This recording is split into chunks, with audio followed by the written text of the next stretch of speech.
What's up, everybody? Welcome back to Parc Ferm, the Formula One podcast. I'm back here with the boys, at least two of the three. We're here with Drew and Thomas. Ed is missing in action somewhere in, I'm not sure, where is he right now? Philippines. So we'll have him back soon. We wish him a speedy, not a speedy recovery, but he'll be back next week probably. So And hopefully he can get us some high quality fake F1 merchandise. that's basically why he went, right? That's why we sent him 100%. there. Yes. And for all the listeners, we'd love to put your orders in. Let us know now so he can bring them back with us. So today we are going to recap the Canadian Grand Prix and look forward to next week in Austria, as well as a bunch of other fun stuff in between. Canadian Grand Prix, for me, you know what? I actually thought it was a lot more entertaining than I thought it was going to be. That was never one of my top tracks kind of going into it. But I don't know if it was just I don't know the difference in the cars or the fact that they were able to follow and pass a little bit easier. But I really enjoyed watching this Grand Prix at this track a lot more this year. Any of you guys feel the same? Honestly, I expected a very boring race. Not sure why, but it was surprisingly entertaining to watch, and I really did have fun and enjoyed watching the race. What about you, Drew? What are your thoughts? I thought the weekend was good as a package.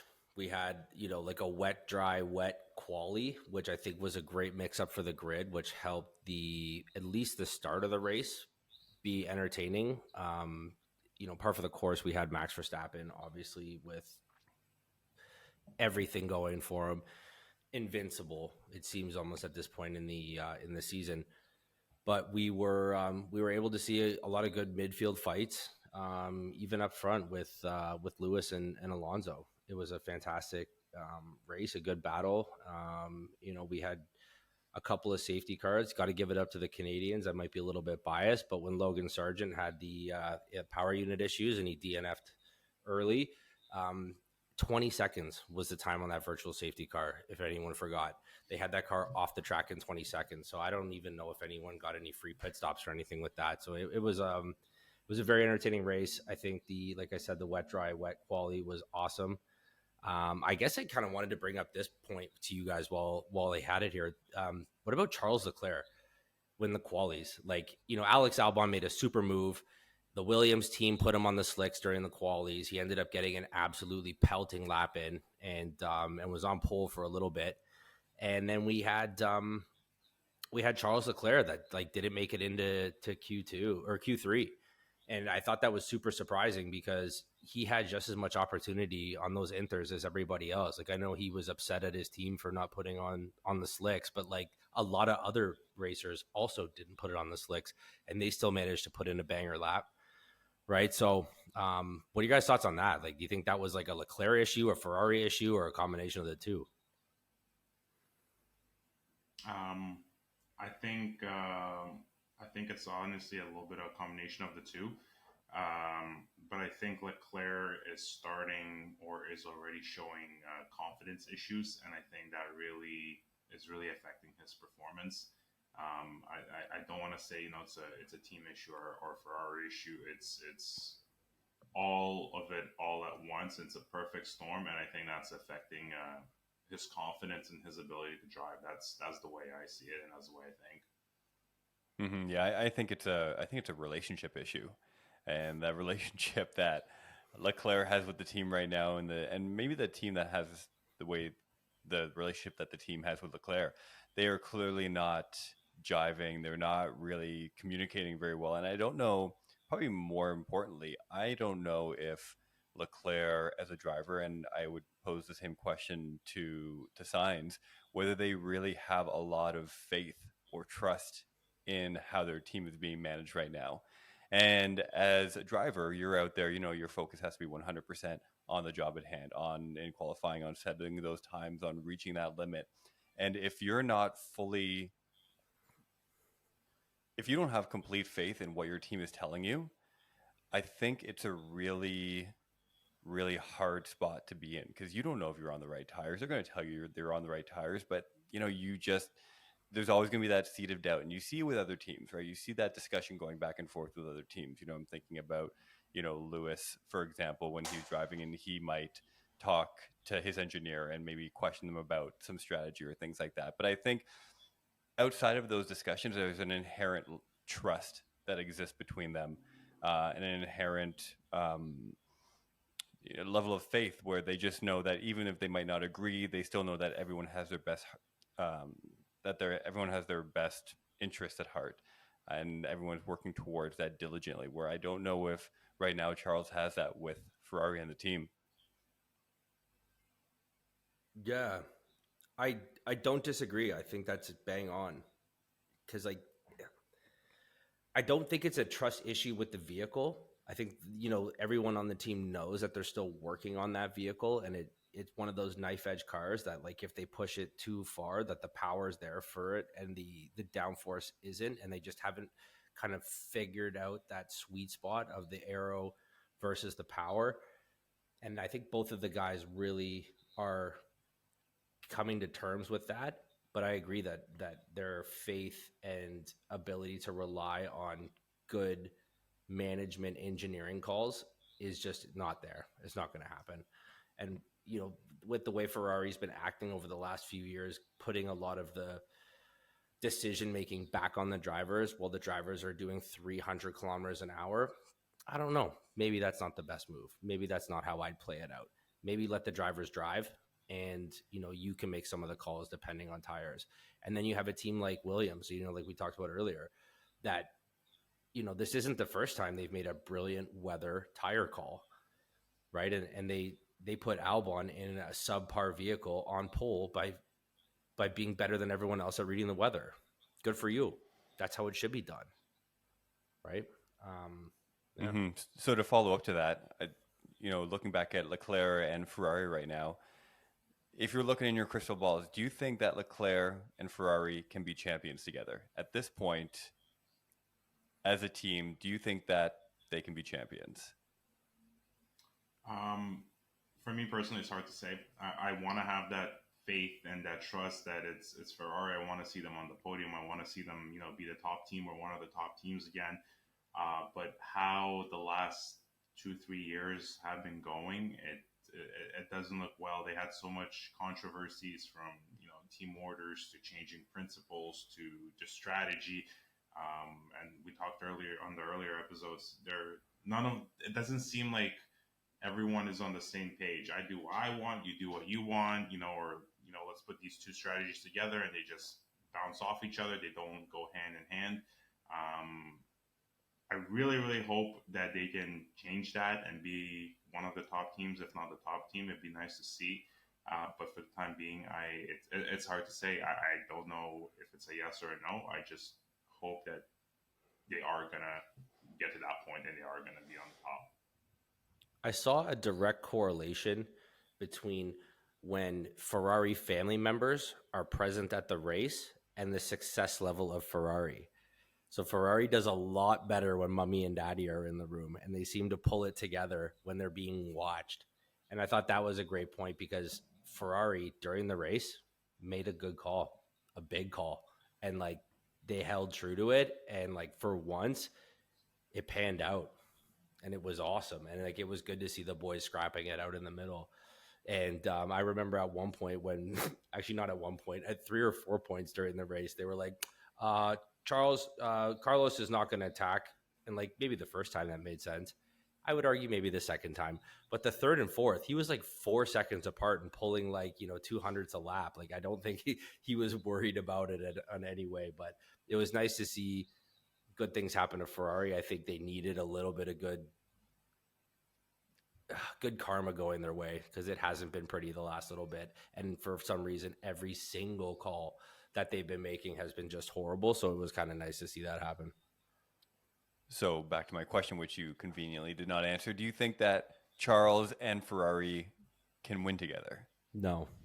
And why Be not? a hard and fast no. I just don't think Ferrari has the ability at this point. They haven't proven to me that they can consistently make the right calls and keep the right people in place. When you have a business and Formula One is a business like any other. You Mm-hmm. can't have huge changes at the top and just have like a merry-go-round of people coming in as your new team principal, and then some of the underlings, like you can't solidify and gel at all as a team when you just keep having rotational people on.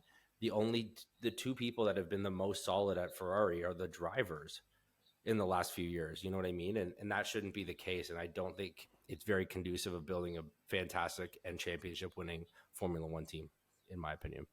Yeah, I think there needs to be a lot of relationship work that goes on there for them to become, a really strong team, for them to gel, as you talked about. And I'm thinking, I'm going to draw a parallel to a hockey team. We are a Canadian podcast, so I'm going to bring in the Toronto Maple Leafs. And for decades and decades, you see these great players come to the Leafs, and they they flutter. They're mediocre. I often joke that Toronto is where careers come to die, right? And you see a lot of them leave this team and succeed afterwards. Win championships. Really kind of come into themselves as a player. And I think a lot of that is the atmosphere of the city and the team and the pressure playing here. And I think at some point you just become completely disenfranchised with your surroundings, with your teammates, with the experience, with the pressure, where it just doesn't become fun to play anymore.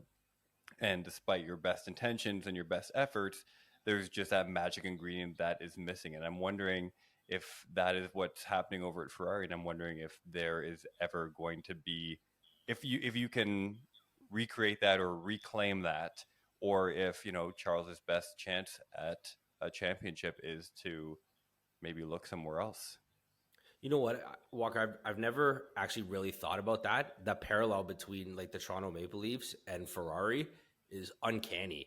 Like, the team that everybody wants to play for, the team that everybody grew up watching, the team that hasn't won a championship in way too long.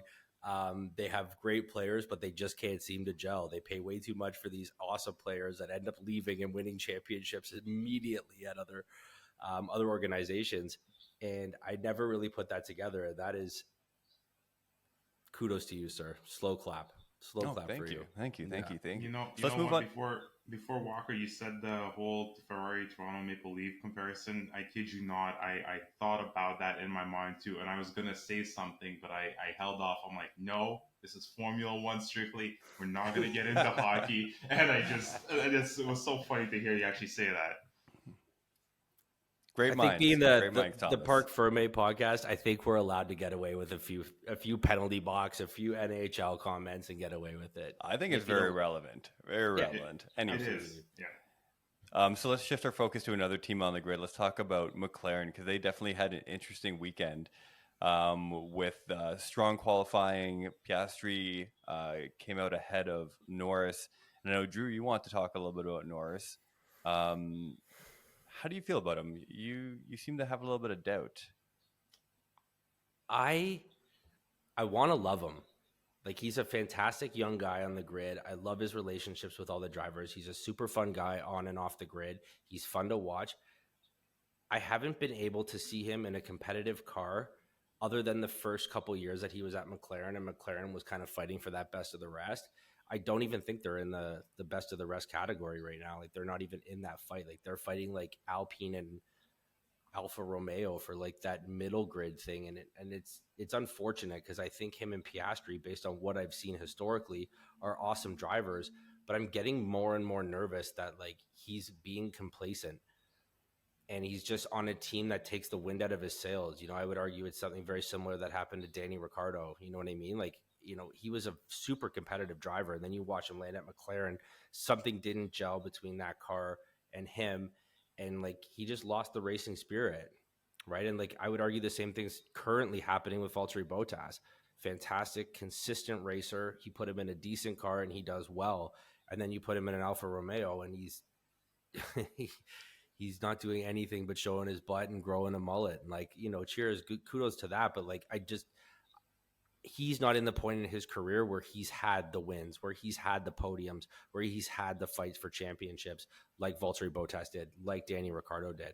And I just don't want to see a good talent like that go to waste. And I hope that he is still, wanting to get there, because I I don't even see it. Like, he's just so disheartened when you hear him talk about in interviews after the race and stuff. Like, he's given up on the team. And I don't know if that's a play for him and his managers to kind of like weasel his way out of this contract, which maybe it is. And I hope it is, and Piastri's no different. Piastri's still that like excited young cat who's like, first year on the grid. So he's still got that go, go, go mentality.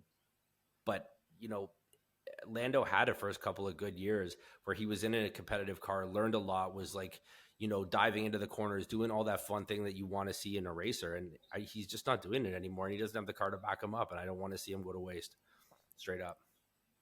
It's you made some really good points. It's a couple of things that I wanted to touch up. It's basically how, when Danny Rick was at McLaren, and it seemed to me like Lando was learning a little bit from him because Danny Rick was a little bit more experienced. And now when Danny Rick left, it seems Piastri's doing the same thing from Lando in a way. But I'm kind of the same way with you, how I'm afraid McLaren is gonna be like Ferrari. They were something great, and now they're slowly going down the ladder, not continuing up. Same as you, first couple of years, awesome races. I wasn't really rooting for him as a driver, or one of my favorites, but I saw the potential. I saw the talent. He definitely had the drive for it. But again, what's happening now? This year, last year, it's a little bit gone, and I wouldn't be really surprised if he's trying to get a big payout from McLaren as well. Maybe that's his strategy, and go somewhere else and pull a Danny Rick move. Yeah, that's what I think. Yeah, so it's interesting because I think the original question, which I maybe didn't as eloquently state as I could have, is Lando overrated? And a lot of the discussion has been about circumstance, right? Car, driver, is it working? Is it not working? So let's just say, I appreciate that you don't let me overrated? weasel my way out. He's not letting me, like, you didn't answer the question. Direct answer. Is Lando overrated? No, I don't think he is. I just don't want to see his talent be burnt up by a poor car and a poor constructor. Mm-hmm. Thomas? Black and white answer. I think he is overrated. Everyone's rooting for him. They think he's going to be the next, I don't know, Lewis Hamilton or some other great driver. I don't think he's there yet, or that he has the skill. So I think people are expecting too much and think about him a little bit too much at this point in his career. So yeah, in my eyes, he's a little bit overrated. Yeah, I think he's properly rated. I'm going to go somewhere in the middle. I don't think he's overrated. I don't think he's underrated. I think he's properly rated as a driver, and I think he has a lot of potential. And talking about, maybe he's sandbagging it and he wants to get a ticket out of there. I mean, really, where do you go? Where do you go on that grid that gives you a better shot right now than McLaren? That will realistically have like a seat open. Red Bull, maybe, if Perez isn't like pulling his shit together. You could look at, Aston if, Stroll miraculously like evaporates or something like that. Like, you never know, right? But I don't know if he really has a lot of strong choices. And going somewhere like Ferrari, I don't really know if that at this point is a long-term upgrade. I think that's his best shot. Which one? Ferrari. Oh, really? Yeah. I think with timing wise, who knows? I don't know what the Audi Sauber team is going to look like after Alfa Romeo relinquishes that to Audi Sauber. I think that could be a very interesting thing. If they start working on that car now, I'd be very interested to see how that looks come 2025 and then 2026 as it becomes Audi in its entirety. I'm also curious to see Andretti Cadillac, if that ends up playing out, and what that car is going to look like, because I don't think it's going to be underfunded. I don't think it'll be like a Williams or a Haas. Like, I don't think it'll be underfunded. I think they'll have so much excitement about that team, especially it being a North American US team. If the trajectory remains the same with this drive to survive fan base really coming into its own, I think Cadillac and Andretti would be a force to be reckoned with. And I think they could be smart picking up somebody like Lando Norris, who at that time might be a vet if he's still stuck at McLaren. I think in the immediate circumstance, he would probably do best in Checo's seat. But I don't know if Max would allow that to happen. I think Papa Verstappen would be not letting that happen. He'll be shutting that down because he doesn't want somebody with some real talent. No offense, Checo, I love you, but I want somebody with some real talent gunning for number one because he wouldn't take second fiddle. There's no chance. So a couple of young British drivers on the grid. We have Lando and we have George. You guys are putting together a team right now. You have one seat left to fill. Do you go with Lando or do you go with George? George, right away. Just me personally, from what I've seen about him, not just because that he's a Mercedes and one of the top teams, but I really do believe he has the skill. I might not like him as a racing driver, but from what I see, he definitely has the skill and the drive to keep going and to keep winning and to push himself. So definitely George. What do you got against George, dude? What do you not like him about as a racing driver? What's so wrong with George?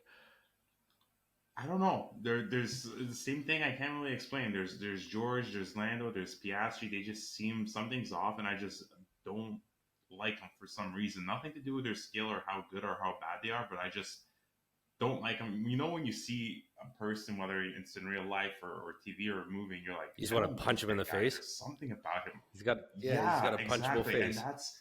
I hear you. I'm not saying I would want to punch him, but I just like. I don't like you. I don't want to see you. Stay out of my sight. That's how basic I feel about these guys. He's got some hate. You got some issues down there. That haircut. Haircut right?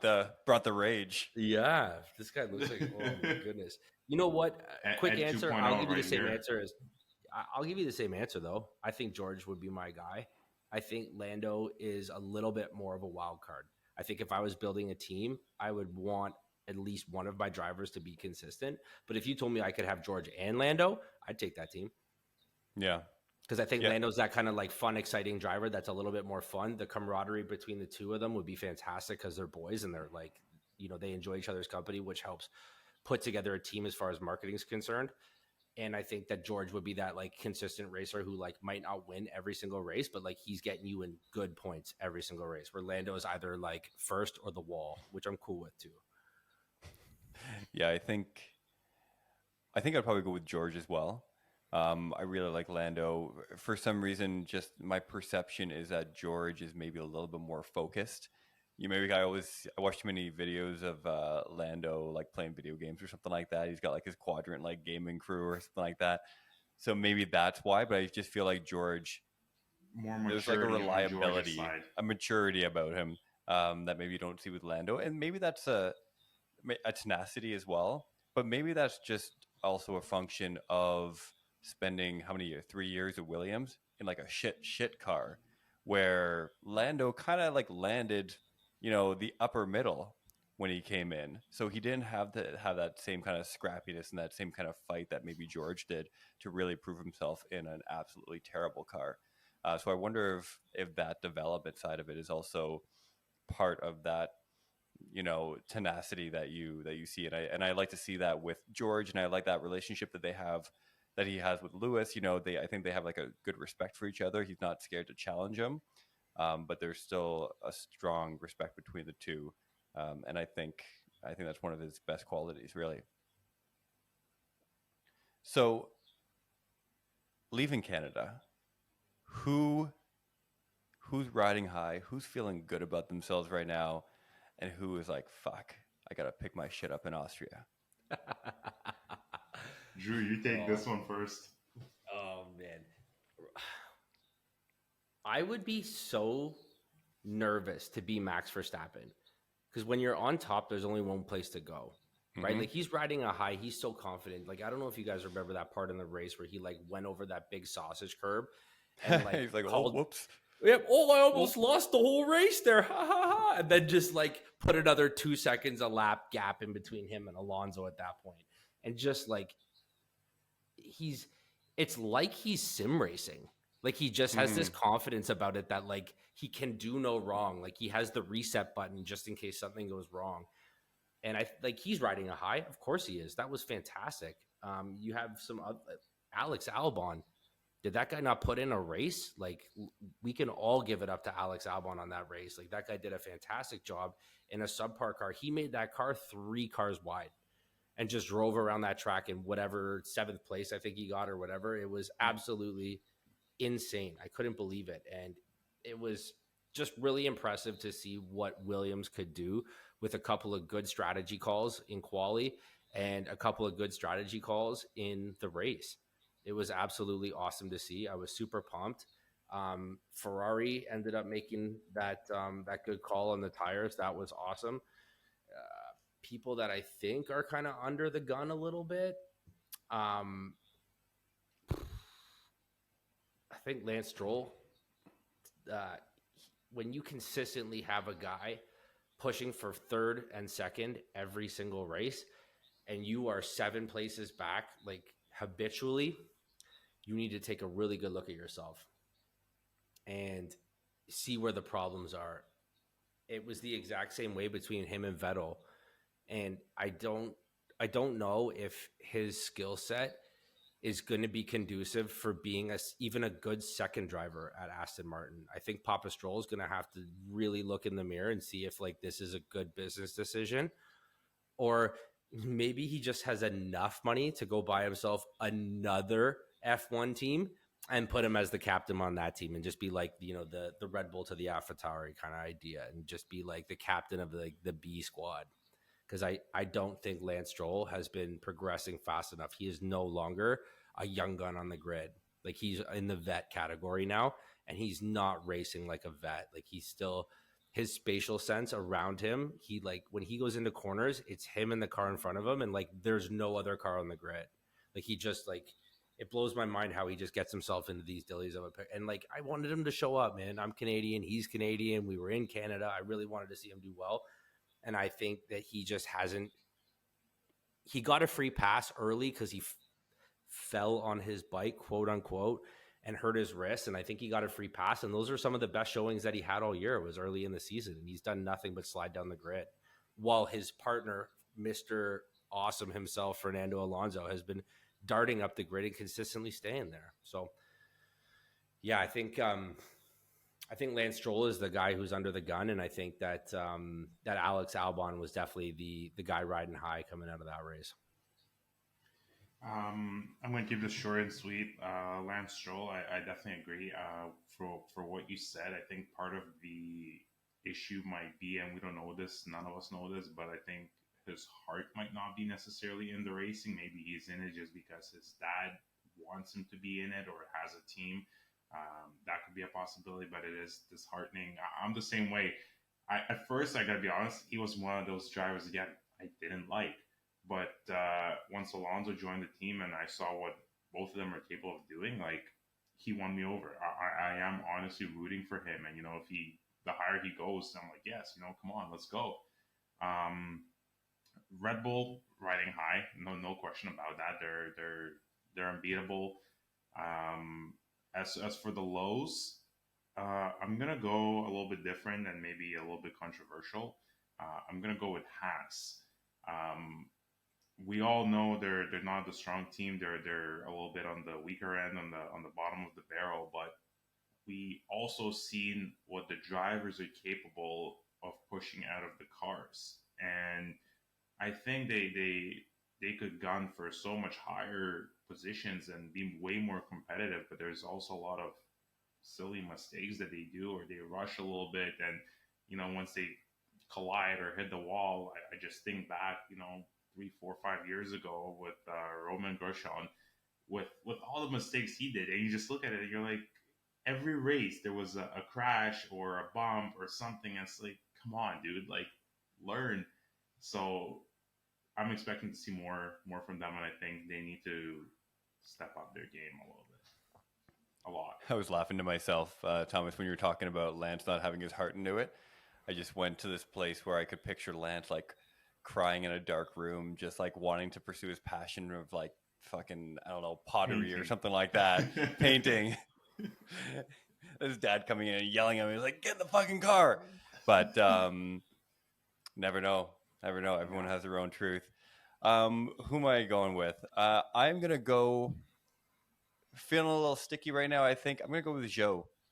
I think Joe's had a pretty shit season so far. He's been pretty consistently outperformed by Valtteri, and I don't really know if I just don't think he's had a very impressive year. I don't think he's really done much of anything of any note. And I think if, there are some people at the end, I mean, we've got some time to go, but I think if you're coming into the end of the season and you start to look at what seats might open up based on performances, and, to your point, who said it? Drew, you talked about Botas being kind of in the twilight of his career. He just wants to like grow a mullet and then like go swimming naked in a lake, and like you're losing to this guy on a weekly basis, on a race by race basis. I think he's got a little bit of soul searching to do, and I'm going to give it to Alex Albon. He should be feeling like he's on top of the world. I don't know how many were there, 3 DRS zones? Yeah. Yeah, 3 DRS zones in Canada. I don't know how in a track with 3 DRS zones you can keep an entire pack of cars behind you when you have no one in front of you. It's just mind-boggling, and I think he did an incredible job. So good for you, Alex. Head into Austria feeling really, really good about yourself. That Williams was looking slippery. Mm-hmm. When I was looking at the, they were doing the race reviews of like where Alex Albon and Max Verstappen, when they were comparing them, Max Verstappen was only faster in the slow corners. And when you looked at the entire track and you saw like the small parts of like the slow corners where he was faster, it should, like Alex Albon should have been 3 seconds a lap faster than him when you look at that. Obviously, the time you make up in those slow corners is huge. But that Williams was looking slippery. Like he was, yeah, it was an absolutely impressive drive by Alex Albon, dude. That was, yeah, good stuff. So we're looking at Austria next week, this coming week, in a couple of days now. Really interesting track. It's just kind of like straight with a few corners here and there. Red Bull Ring, home of Red Bull, so obviously they are going to have a huge crowd there. What are you guys looking forward to? Thomas, you want to start us off? I love how Drew in the Discord started shit-talking Red Bull a little bit, and it was savage, but at the same time, I kind of hope it happens secretly. I hope they have an engine failure or they crash and they're going to be out of that race, or at least one of them is going to. I hope it's not Sergio. I hope it's not Paris. I hope it would be Max, because that would be one hell of a race, and then it could go, whatever way. But probably what's going to happen, bold prediction right here, Max is going to win first again, and the rest is who shows up, what they can do. Austria is generally a good track of mine. I like it. I enjoy watching those races, or that race. So I'm expecting an interesting race, and hopefully a lot of events and maybe possible some crashes. I'm looking forward to that first corner. That's going to be awesome. I'm always a big fan of Austria, and I know that Max always has a ton of fans there. I'd love to see a good race. I've gotten to the point in both my, Formula One watching career, and now that I'm a Mercedes fan and we're gunning for second, maybe third place, I just want to see good racing. I don't want to see Max crash. I just don't want to see Max win every single race. And it was cute and fun when I first started watching Formula One, and Lewis had started dominating, and it was the Mercedes dominance part, and it was fun to cheer for the winning guy every time. But now that I'm further in my career, I actually don't want the same team and guy to win. And I wish I was a bigger Max fan so I could just keep cheering for him. But back to the Austrian Grand Prix, I'm very much looking forward to it. I think Mercedes, well, in Canada, 9 out of the 10 teams came with a new package. Ferrari was the only one who didn't come with anything new. So I'd like to see at a faster track, not a faster track, a different style track than the Canadian Grand Prix. Austria is going to allow, I think, Mercedes to show up to bat a little bit more. I think Ferrari might show up to bat a little bit more. McLaren's going to float somewhere in the middle there, but I think Alpine might do some good work.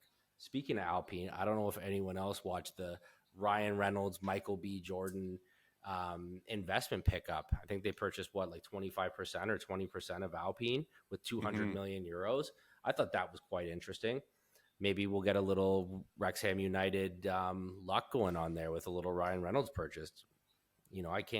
I can't say whatever to it, but maybe getting a little popularity, a little money going that way towards Alpine's way might do them some good. And I would love to see a little bit more media coverage on Alpine. Maybe that'll put a fire under their ass to get a little bit better, because I think they have two fantastic drivers in Ocon and Gasly, and have them, get a little bit more excited about driving again. Yeah, I didn't realize that. I didn't know who was all part of that group. Obviously Ryan Reynolds was really headlining that investor group, but you talked about Michael B. Jordan and a couple other. I don't know if there are any other Hollywood guys in there or girls, but I wonder if that really just speaks to obviously the popularity of the sport as it's growing, worldwide, but especially in North America. It's great to kind of see that kind of attention to it, and I'm sure it'll bring a lot more attention to the team, and hopefully to their benefit, because you said they have a couple of great drivers, both very likable. So good luck to them. And before we completely move on from Canada, I just want to not touch on, but just acknowledge the greatness of the podium at Canada. I would love to see more of those podiums. Not necessarily max number one, but if you can see those top three guys, like three of the greatest drivers in the last 25 years, constantly fighting for those top three positions, I think that would be absolutely incredible. And I really enjoyed seeing that. It was nice to see Adrian Newey up there getting some credit too, because we had a lot of big numbers up there. Adrian Newey got his 200th win as a constructor aerodynamicist engineer. Max Verstappen, and we had Red Bull collect their 100th. There was a lot of big numbers going out there, and it was the 50th anniversary of the safety car as well. Well, there you go. Because that debuted in 1973. They actually have a really cool, I don't know if anyone else has seen it, they have like a cool reel they posted on the F1 channel with all the different safety cars over the generations. I don't know if you guys saw that or not. Anyways, we will. That out. I loved it. We should link that in the show notes as well, so everyone can take a look at it. As for Austria, for me, yeah, I mean, it's great. I don't have a lot to say. Looking forward to it. It's nice to get back to racing after a bye week. It's always fun. And I think, it would just, maybe someone else will come number one. Doubt it. Again, maybe Max will put it into the wall or something. Doubt it. So hopefully we can just get a good race from 2 onwards. And maybe they can keep it to within like 20 seconds. Like, that would be nice. Maybe reel them into 20 seconds. So I was thinking about it. I was watching the race a couple of weeks ago, and I thought to myself, I've got a game. So I want to play this game with you guys. Maybe we'll make it a weekly thing. I'm not going to go on too long here. I want to, what's the game going to be called? We're going to call it Name That Sponsor.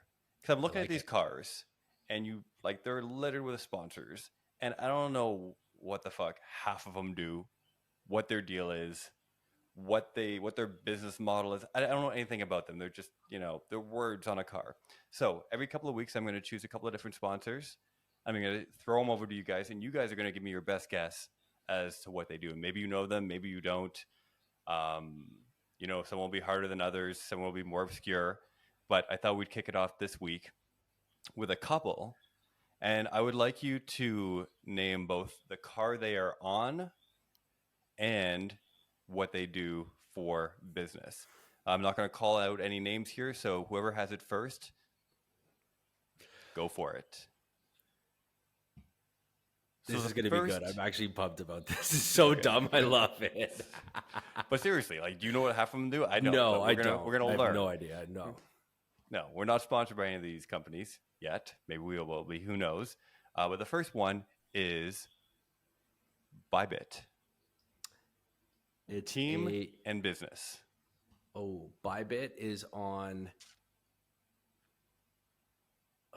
I want to say Mercedes, and I think it's the crypto purchasing thing. It's like not a Bitcoin, it's not a coin, but it's like an ability to purchase and sell, like a trading platform for like a crypto wallet, kind of, maybe almost, or something. Yeah. Like that. Or maybe it's on Red Bull. Bybit. You got one choice, man. You said Mercedes. You're done. I'm gonna say Mercedes crypto wallet. Thomas? Something to do with crypto, so I'm gonna go as well. Crypto wallet. I have no idea what team it is. I'm gonna go with total guess here. I'm gonna say Williams. Well, you're both wrong. Drew, you're half. Well, you guys are both half right, I guess. So it is a trading platform that allows you to buy crypto, foreign market deposits, and a bunch of other shit that I don't really understand. And it is a sponsor of Red Bull. Oh, I can see it in my head. You can see Damn it. right? Damn it. That was supposed to be the easy one. Oh, All right, so God. we're gonna go dude, on. this God. is going to get ugly. I love it. I just did 2 today. Well, we'll do 2 today. So, yeah, I love it. the next one is Flexbox.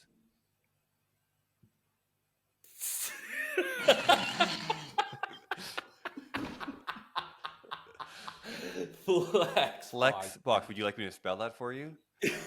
Origin of the word, please. You use it in a sentence? Can you use it? Oh, at least you don't have to spell them. Actually, that would be easy to spell. What do you got, Thomas? I'm going to give you first on this one because you ate half of my answer on the last one. So I'm going to give you an ability to fuck this all up first. Gonna be okay. This is gonna be embarrassing again. A total guess. As a company, Flexbox, no clue. Let's get that out. I have no idea. No, you got to choose. You got to guess something. You can't say no clue. You got to just like guess something. Yeah, make it I something don't know, ridiculous. I don't know why, but the Flexbox comes in with something with personal training equipment or something like that. That's what comes to my mind. Okay.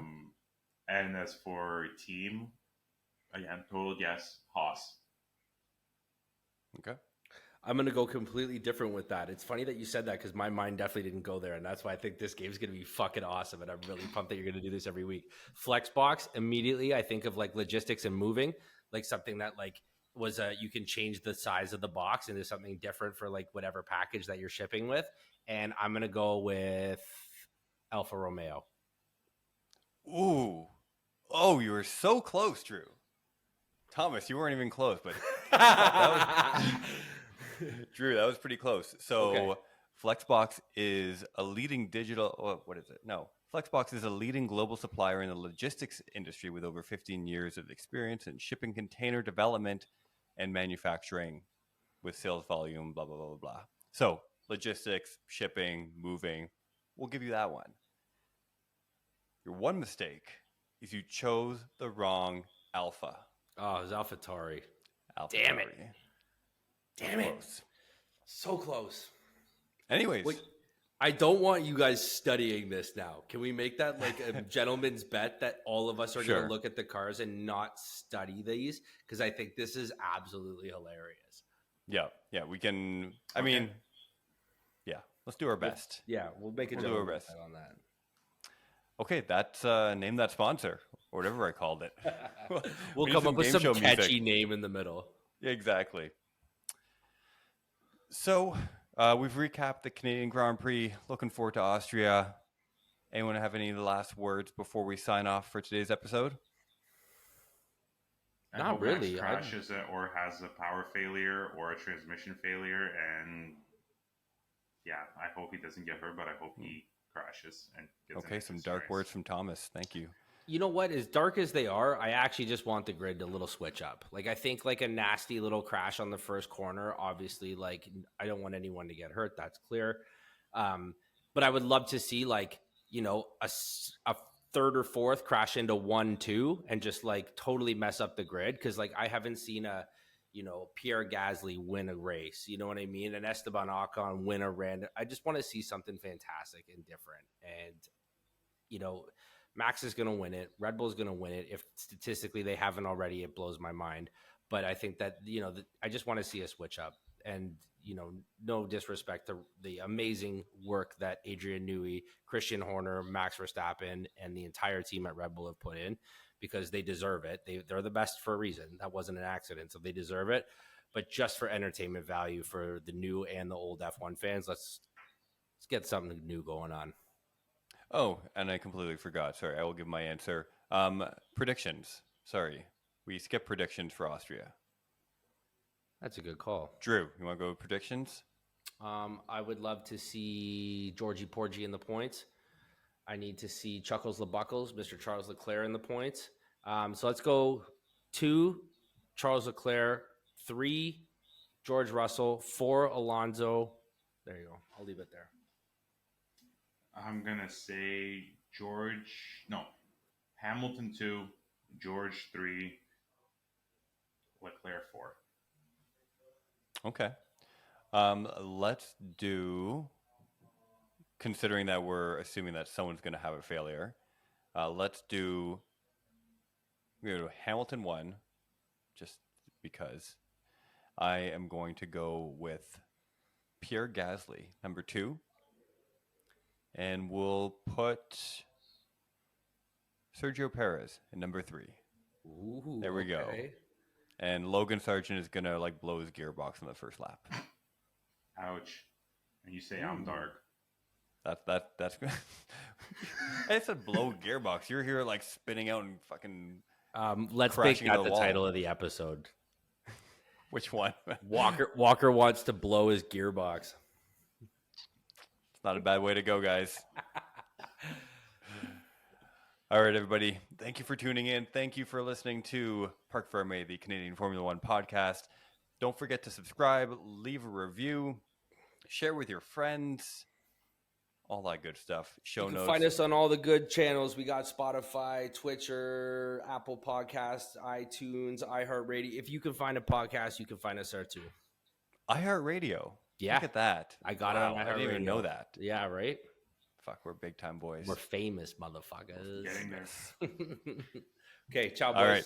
Ciao, ciao. See ya.